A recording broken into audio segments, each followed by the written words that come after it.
తాకట్లో ఉన్న మీ బంగారాన్ని విడిపించి ఆ రోజు ఆన్లైన్ రేటుకి కొంటాం. Sharma gold company. నమస్తే, మీరు చూస్తుంది సుమన్ టీవీ. నేను మీ కీర్తి. కుంభమేళాకు స్నానం ఆచరించాలని వెళ్ళాలని ప్రతి ఒక్కరం అనుకుంటాం. కానీ అన్ని వేళలా అందరికీ అది కుదరకపోవచ్చు కదా. ఇంట్లోనే ఉండి కుంభమేళలో స్నానం ఆచరించినంత పుణ్యఫలం మనకు లభించాలంటే ఏం చేయాలి తెలియజేయడానికి ప్రముఖ ఆస్ట్రాలజర్ నానాజీ పట్నాయక్ గారు ఉన్నారు. నమస్తే గురుగారు. శ్రీమాత్రే నమః. శ్రీమాత్రే నమః. గురుగారు, ఇందాక నేను చెప్పినట్టుగా కుంభమేళాలో స్నానం ఆచరించాలని ప్రతి ఒక్కరికి ఉంటుంది. స్పెషల్లీ ఇప్పుడు చాలా హైప్ క్రియేట్ అయిపోయింది. ప్రతి ఒక్కరు కూడా తెలుసుకుంటున్నారు. ఇన్ని సంవత్సరాల తర్వాత ముఖ్యంగా వస్తుంది కాబట్టి. కానీ అందరికీ కుదరదు కదా. స్పెషల్లీ ప్రెగ్నెంట్ ఉమెన్కి కుదరకపోవచ్చు, వృద్ధాప్యంలో ఉన్న వాళ్ళకి కుదరకపోవచ్చు, గోయింగ్ టు బి మామ్స్కి కుదరకపోవచ్చు, సో అందులో పిల్లలకి కుదరకపోవచ్చు. ఇంట్లోనే ఉండి అంతటి పుణ్య ఫలం దక్కించుకునే అవకాశం ఏదైనా ఉందా? మన పురాణాలు ఏమైనా చెప్పాయా గురుగారు? తప్పకుండా ఉందమ్మా. దానికి ఏంటంటే కొన్ని నీళ్ళు తీసుకొని ఒక బిందెలో మీరు ఒక చెంబుతో నీళ్ళు తీసుకొని బిందె నీళ్ళల్లో మళ్ళీ ఒక మంత్రం చదువుతూ వేసినట్లయితే ఆ ఫలితం ఇంట్లో బిందె నీళ్ళలో కూడా ఆ ఫలితం వస్తుంది. లేదా అక్కడికి వెళ్ళలేకపోయామండి, మా ఇంటి దగ్గరలో ఒక నది ఉంది, అక్కడ వెళ్ళి చేసేటప్పుడైనా సరే ఆ ఫలితం రావాలంటే ఇదే మంత్రం చదవచ్చు. మీరు అనిపించవచ్చు అదేంటంటే అలా ఎలా వస్తుంది, ఇజ్ ఇట్ పాసిబుల్ అనిపిస్తుంది. ఇప్పుడు మామూలుగా చూడండి అమ్మా, ఇంట్లో నీళ్ళ మీద మనం గంగేచ యమునేచ అనుకుంటే అది గంగగా నదిగా మారుతుంది అంటారు. ఏదైనా ఒక పూజ చేసేటప్పుడు మనం ఒక పాత్రలో నీళ్ళు తీసుకొని గంగా యమున సరస్వతి గోదావరి అని అనుకున్నప్పుడు మరి ఇది గంగగా మారట్లేదా? అది మారినప్పుడు ఇది కూడా మారుతుంది. ఏది ఎవరికి ఇంకా వెళ్ళలేము, మాకు అస్సలు కుదరట్లేదని అనుకునేవారు మాత్రమే చేయాలి, అందరూ వెళ్ళకుండా ఉండడం కాదు.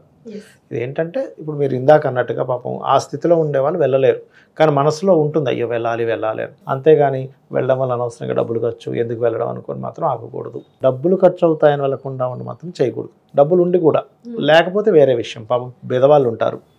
ఎందుకంటే ప్రత్యక్షంగా ఏదైతే తీసుకుంటామో దాన్ని ఎవరు మార్చలేరు కదా గురుగారు. ఆ పుణ్య ఫలితం ఎవరు మార్చలేరు. అది కూడా యోగం ఉంటేనే వెళ్ళగలరమ్మా. అంతే.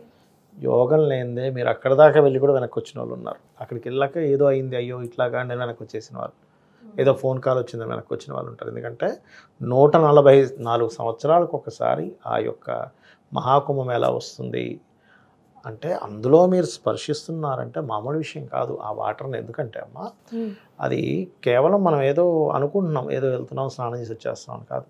అక్కడికి రోజు నిత్యము కూడా అందులో ప్రత్యేకంగా కొన్ని విశేషమైనటువంటి రోజులు ఉన్నాయి. మొన్న అమావాస్య వచ్చింది, పౌర్ణమి, పంచమి, ఇట్లాంటి రోజుల్లో ప్రత్యేకంగా దేవతలు, యక్షులు, గంధర్వులు, సిద్ధులు అందరూ వచ్చి స్నానం చేసి వెళ్తారు. వాళ్ళు స్నానం ఆడి వెళ్ళినటువంటి మనం ఆ నదిలో కనుక వెళ్ళినట్లయితే మనకున్నటువంటి పాపరాశి దగ్ధమవుతుంది అనేటువంటి భావనతో మనం వెళ్ళి స్నానం చేస్తూ ఉంటాం. సరే, ఇప్పుడు మీరు ఇందాక అడిగినట్టుగా దానికి ఏదైనా మంత్రం ఉందా శాస్త్రాల్లో అంటే ఉంది. అది నేను ఇక్కడ రాసుకున్నాను చెప్తాను మీకు. దానికి ఏం లేదు.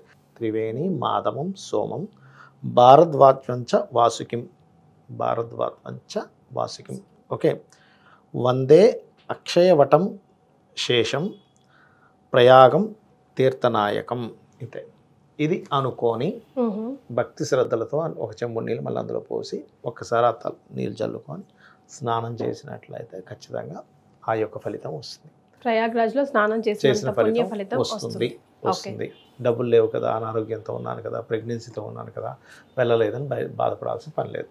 ఇది ఒక మార్గం. ఇంకోటి ఏంటంటే కొంతమంది ఆ నీళ్ళు ఇంట్లో చల్లుకోవాలనుకుంటారు. ఇదే మంత్రాన్ని చదివి ఒక చెంబు నీళ్ళలో అలా కొన్ని అక్షింతలు, అదేవిధంగా కొన్ని యాలకులు, ఒక కర్పూరం బిల్లా వేసి ఈ మంత్రాన్ని చదువుతూ వాటిని ఇట్లా కలిపి అదే నీళ్ళలో ఇంట్లో మూలల్లో జల్లాలి. చాలా మంది ఇంట్లో నీళ్ళు జల్లాలంటే ఇల్లు మొత్తం జల్లేస్తారు. ఎందుకంటే వాటిని మళ్ళీ తొక్కుతాం కదా, అందుకని ఇంటి మూలలు ఉంటాయి, కార్నర్స్ లో మూలం జల్లాలి ఎప్పుడు కూడా. ఎవరు తొక్కని చోట జల్లాలి. అదనమాట. ఇప్పుడు చాలా మంది చూడండి, ఇప్పుడు కలశం పెట్టుకుంటాం. ఇప్పుడు మన శ్యామలా నవరాత్రులు అయ్యాయి. నవరాత్రుల సమయంలో కూడా కలశాలు పెడతారు, అందులో వాటర్ పోస్తాం. కొంతమంది బియ్యం వేస్తారు, మేము వాటర్ పోస్తాం. చాలా మంది ఏం చేస్తారు, ఆ వాటర్ ఏం చేయాలో అర్థం కాదనుకుంటారు. ఆ వాటర్ని ఈ 9 రోజులు చేసినటువంటి ఫలితం ఉంటుంది కదా అందులో, ఆ శక్తిని ఇంటి మూలల్లో చల్లితే మనకి ఇంట్లో ఉండేటువంటి నెగటివ్ ఎనర్జీస్ ఎక్కువగా మూలలను ఆశ్రయించి ఉంటాయి అంటుంటారు. అదేవిధంగా మూలలకి మనకి దిశా దేవతలు ఉంటారు. ఇంట్లో ఉండేటువంటి ఎనర్జీని పెంచిన వాళ్ళు అవుతారు. ఇంట్లో ఉండేటువంటి నెగటివ్ ఎనర్జీ పోవడం జరుగుతుంది. ఎప్పుడైతే ఇంట్లో నుంచి నెగటివ్ ఎనర్జీ పోయిందో వాళ్ళు చాలా హ్యాపీగా ఉంటారు ఇంట్లో ఉండేవాళ్ళు. అది ఎస్ మనకి ఎవిడెంట్ గా కనిపిస్తూ ఉంటుంది కూడా. Exactly right. మీరు వెళ్ళొచ్చారా గురుగారు నేను ప్రయాగ్రాజ్? వెళ్ళానమ్మా. ఎలాంటి అనుభూతికి గురయ్యారు గురుగారు? చాలా అద్భుతమైన అనుభూతి. ఎందుకంటే అక్కడికి వెళ్ళినప్పుడు చాలా మంది సిద్ధులు మీరు గమనించండి. అంటే మీకు వినే ఉంటారు ఆల్రెడీ, ఇప్పటికీ కూడా వెళ్తూ వెళ్తూ మాయమైపోతాడమ్మా మనిషి. అంతర్ధానం అయిపోతారంట కదా గురుగారు? అలాగా అంటే వాళ్ళు ప్రత్యక్షంగా మీరు చూసారా? చూసారు. అసలు మనకు అర్థం కాదు. ఒక సెకండ్ మనం షాక్ లో ఉంటాం, అరే ఏంటి ఏమైపోయాడా అని. కాకపోతే ఏంటంటే ఇంకా వాళ్ళు అట్లాంటి ఇవి పొందారు. వాళ్ళు ఎక్కడా కూడా అంటే ఆ స్టేజ్కి వెళ్ళిపోయిన వ్యక్తి, అహంకారం ఉండదు. మరి ఎవరో కొంతమంది యూట్యూబ్లో చూపిస్తుంటారు పెద్ద పెద్ద కేకలు వేసేసి అది ఇది టూట్ అంటారు, కానీ నిజంగా సిద్ధులైతే అస్సలు 1% కూడా వాళ్ళకి అహంకారం కానీ ఏమీ ఉండదు. అలా వస్తారు, స్నానం చేసుకుంటూ వెళ్ళిపోతారు. అంటే ఇక్కడ మనం అర్థం చేసుకోవాల్సింది ఏంటంటే అంతటి శక్తులు సాధించుకున్న వాళ్ళు కూడా వచ్చి స్నానం చేయడానికి వస్తున్నారంటే ఎంత గొప్పదైతే అక్కడికి వస్తారు. Something is there. కొట్టివేయడానికి లేదు. శక్తులు ఉన్నాయి, నేను వెళ్ళాల్సిన అవసరం ఏముంది అనుకోవట్లేదు. ఆయన మాయమైపోయే మనిషి వచ్చి స్నానం చేస్తున్నారు. అంతే కదా, అంతే కదా గురుగారు. అది అర్థం చేసుకోవాలి ముఖ్యంగా. అదొకటి.